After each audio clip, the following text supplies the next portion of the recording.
Welcome children for the next session of India's size and location. We have done till now India's location and its size. Along with that, we have also seen India's standard meridian and the role of standard meridian in deciding India's time. Because of India's standard meridian, we find that India is following one uniform time all over the country. Now there will be one more concept, and that will be of duration of day and night.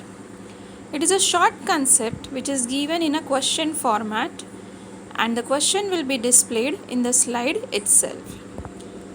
Now day and night, first of all, as we are aware, it is occurring due to the Earth's rotation.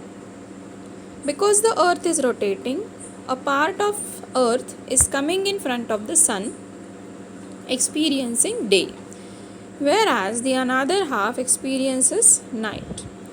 And when the rotation continues, it goes other way round. The other part experiences day, and the day part, that means another part, will be experiencing night. In short, rotation is bringing the day and night. Now day and night is brought, that is clear. But the question here is duration of day and night. Day and night, they are definitely coming every day, but then how long? Like especially if you will see in the summer and in the winter, we find this change a lot. During summers, we call that the days are longer and the nights are shorter. Whereas in winters, we say that the nights are longer whereas the days are shorter. What does that exactly mean? When I say day is longer, that means the daylight on the Earth's surface is longer, is for a longer period of time. Whereas when I say that the nights are longer, it means that the light is reaching to the Earth's surface late, and it is remaining there for a very less period of time, for a very short period of time. Now this is how it decides the duration of day and night. Now let us move to the concept. Here the position of the earth, if it is straight. Now you will see that if the earth is straight, that means as we have seen, it is not straight, it is tilted. But for understanding the main concept, if the earth is straight, now what will happen? Here the yellow shaded region is telling you regarding the sun's rays, that how the sun's rays are reaching to this daylight region. Now you will find over here that sun's rays are reaching to the equatorial side more directly. Directly in the sense they are covering a very short distance in order to reach especially to this section of the earth, because here this section is reaching direct sun's rays. Now direct sun's rays will reach early and they will be there for a longer period of time also. Talking about the upper part, that means from the equator when we move above. Now there what happens? As the earth's shape is spherical, it is not straight, it is spherical, it is a round. So earth's surface will be reaching here the sun's rays not straight, it will be receiving the sun's rays angular. They will be reaching there late, because to travel this much distance for a sun's ray will take time.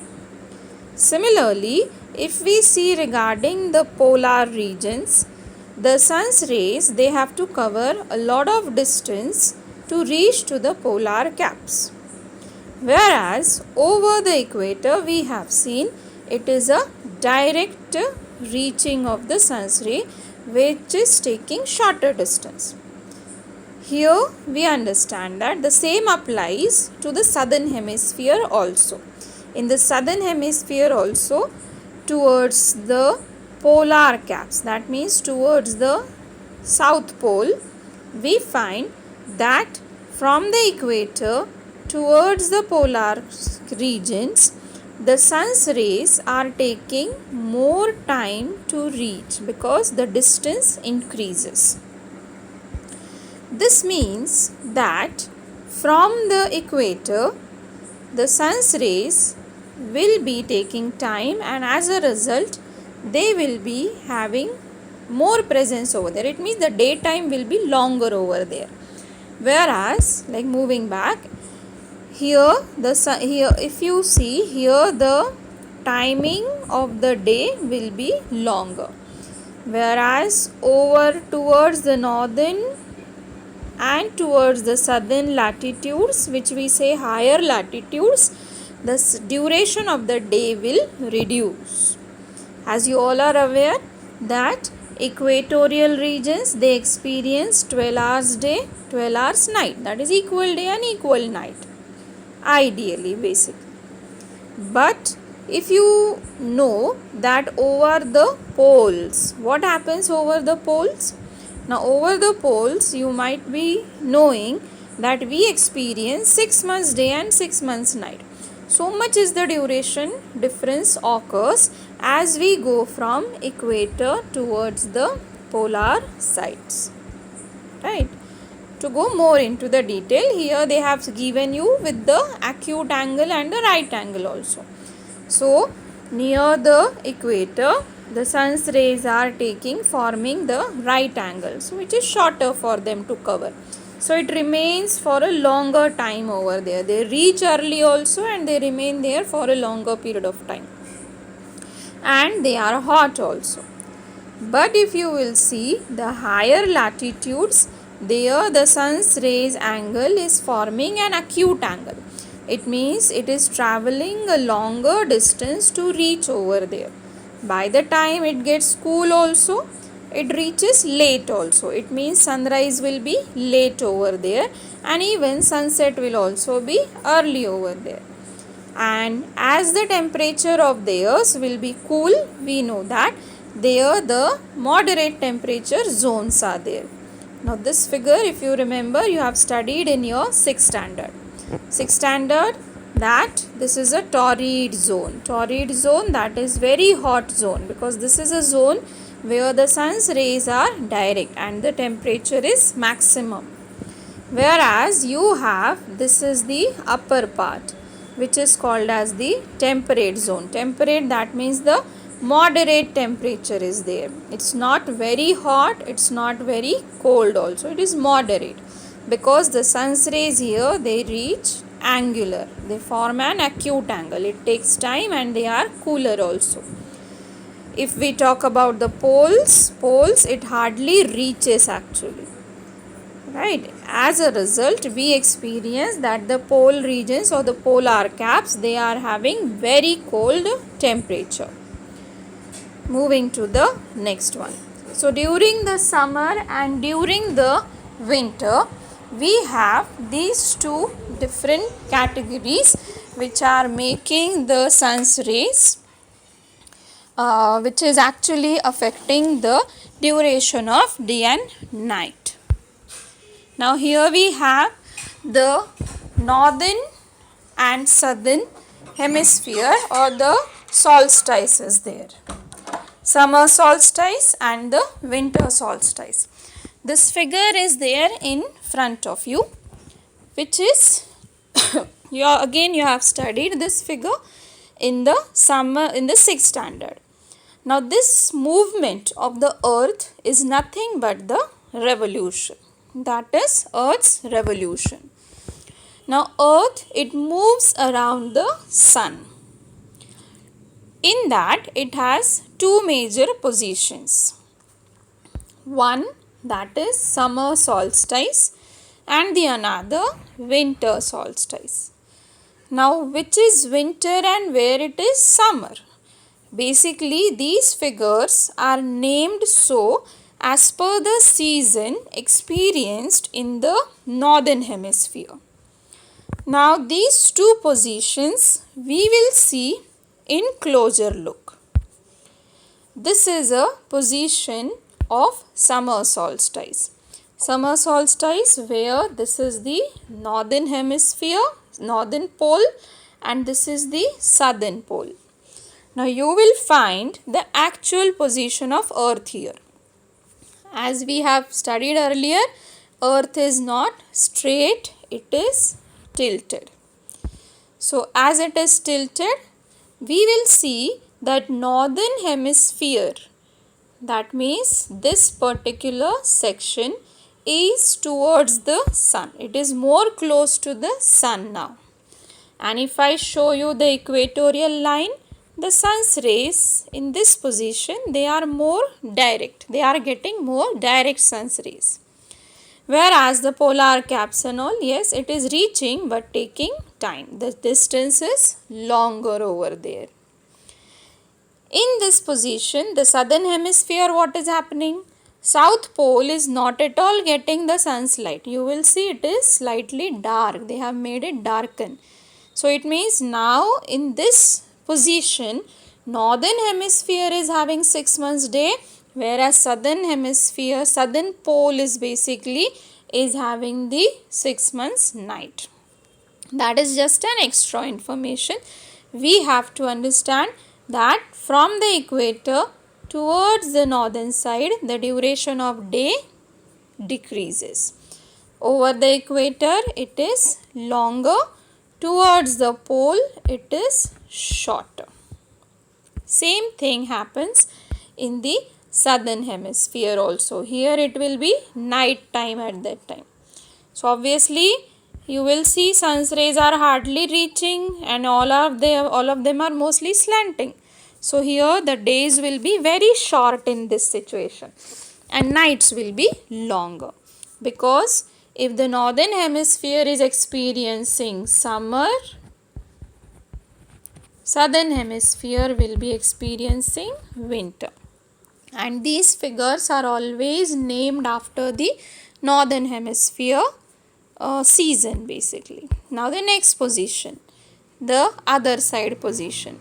This is called as winter solstice. Now what change we have noticed in this? In this we find that the southern hemisphere is close to the sun. The equator, it is getting again, yes, direct sun's rays, whereas the polar caps and here it will take longer. So the arrows here are shorter, but here I have to draw longer, because as a result from equator towards the pole, the sun's rays will take time. So here also we find near the equator the sun's rays are reaching earlier, whereas here they are reaching late. Now it is summer season in the southern hemisphere, whereas northern hemisphere is experiencing winter. Northern pole, you will find it is not at all getting the sun's rays, hardly it reaches, and even if it is reaching, very less, so it will be like a darkness only. So here you have winter solstice. Now in the winter season also, you will see that near the equatorial region, they are getting day. They are getting, at least the sun's rays are reaching there.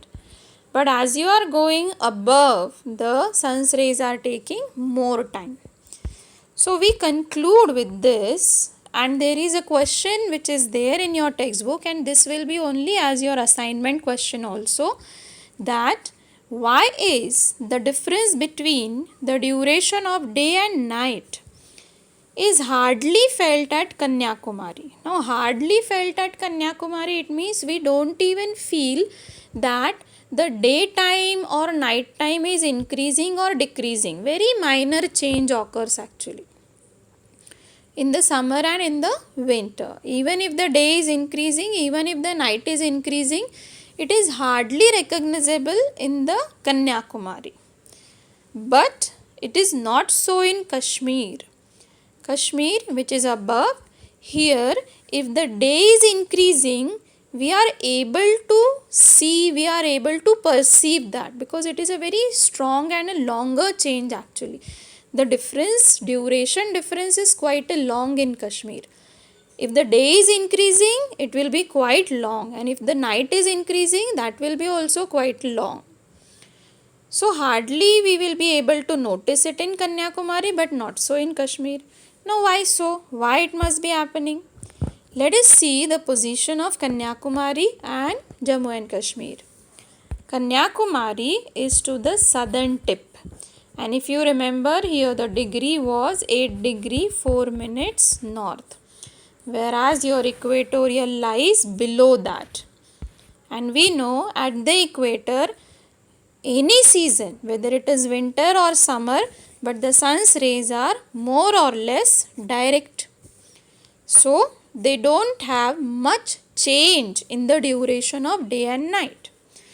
But if you will see the position of Jammu and Kashmir, it is quite away from the equator. It is very far.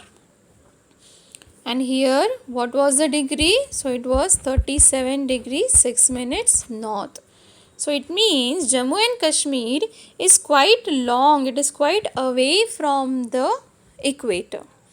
As a result, there the sun's rays are becoming slanting basically. They reach late. So the here duration of day and night changes are quickly felt basically. So we conclude that Kanyakumari, they experiences the duration of day and night hardly. And to tell you the extra information, if in Kanyakumari during summer, if the daytime is increasing, it is hardly by half an hour.